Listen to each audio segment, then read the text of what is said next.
Hello students, welcome to the channel. In this video, we'll solve the fourth and final writing passage of the April 2018 US SAT. Retailers profit from paying well. Many retailers rely on discount prices to attract customers, and these companies' executives and managers often assume that they must maintain low employee costs to preserve these discounts. However, in recent years, several retailers have challenged this conventional wisdom, offering better than average wages and benefits, and they have done so while keeping costs down and performing well financially. So here I need to choose the correct word. In recent years, several retailers have challenged this conventional wisdom. What conventional wisdom have they challenged? That they need to maintain low employee costs to preserve discounts that they give to customers. So conventional is a word that goes with wisdom. So I like option A. You can't say habitual wisdom. You can say habitual for an activity, right? For example, I am a habitual late sleeper, which is to say that by habit, I sleep late. You can't say routine wisdom. Routine is used for something that happens generally. So it is used for an event. And accustomed is when you get used to something, right? For example, I'm accustomed to this new process. So the best answer in this context is option A. Offering better than average wages and benefits, and they have done so while keeping costs down and performing well financially. So they have done so is independent, right? And while keeping costs down is dependent. And when the independent clause comes before the dependent clause, I don't put a comma between them. So any option with a comma after so, A, C, and D, all of those are wrong. Now, what about B?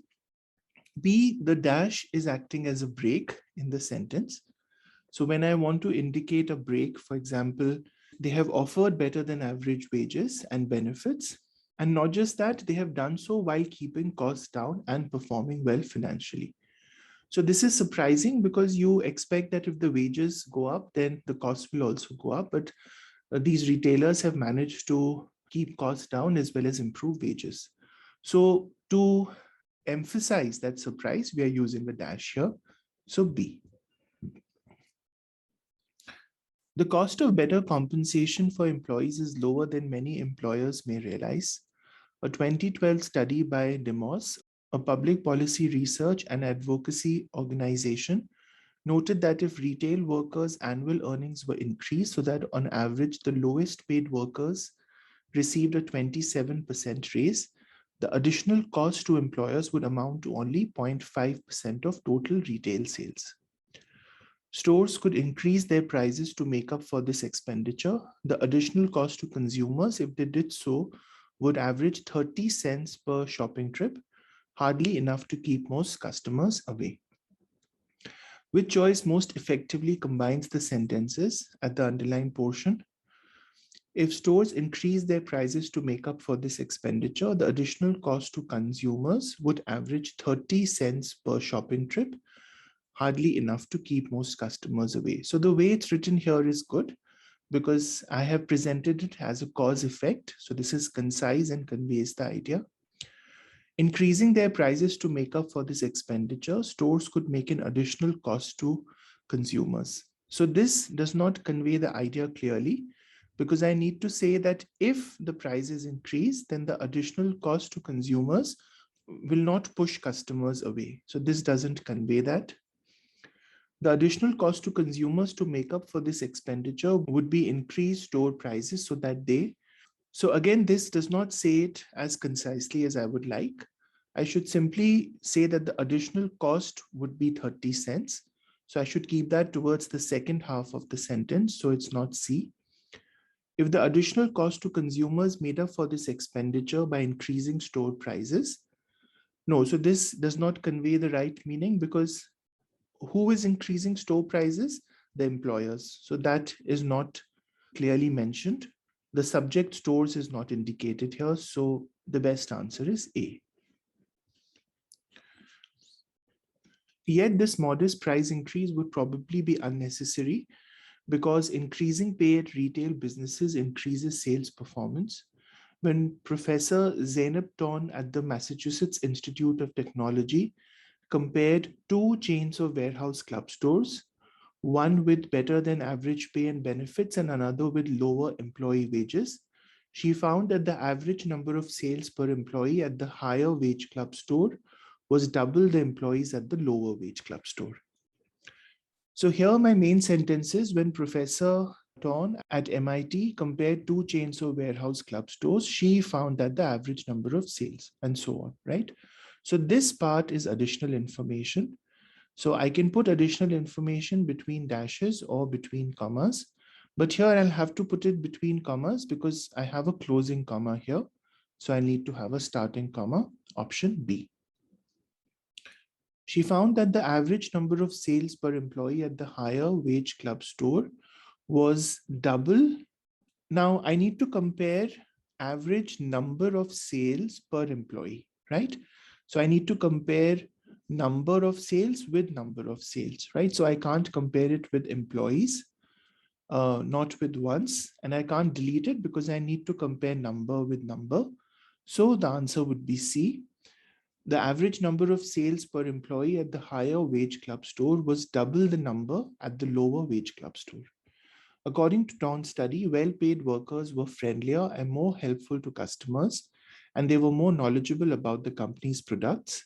As a result of their experiences with these employees, customers were more likely to make purchases. By contrast, many employees at retail stores that pay average or below average wages quit each year, a phenomenon known as employee turnover, forcing these businesses to rely on inexperienced workers and to devote resources to finding, hiring, and training new workers.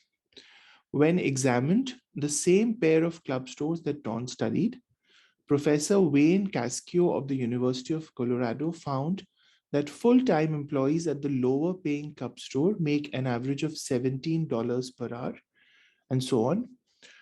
Okay, so when examined the same pair of club stores, that doesn't make sense because I'm talking about examining these, so it's not A. If I say an examination, then I should say something like examination revealed or something, so this can't be right. When they examined, who is they? Because I'm only looking at one professor here. So it's not C. D is the best answer. Examining the same pair of club stores that Ton studied, professor found. So this then becomes a modifier that refers to the professor. Okay, which choice provides accurate information from the table to support the writer's argument? So Professor Cascio of the University of Colorado found that full-time employees at the lower paying club store make an average of $17 per hour, which costs the firm an estimated $5,274 per full-time employee. So full-time employees make an average of $17 per hour. No, so I'm looking at lower wages and how they affect turnover. So obviously $17 per hour cannot be the right figure because that's the higher wage. So it's not A. 44% of full-time employees at the lower paying club store leave their jobs each year. Yeah, so the turnover rate is 44% at the lower paying club store, and that is relevant to what we are discussing, that it is higher for the company that pays lower. So I like B. 110,200 full-time employees at the lower paying club store leave their jobs each year. No, this is the total full-time employees, right? This is not the number that leave, so it's not C. Full-time employees at the lower paying club store make an average of $5,274 per year. No, this is the cost of turnover. This is not how much these employees make, so it's not D again, it's B. He found that the turnover rate at the higher paying club store, however, was lower.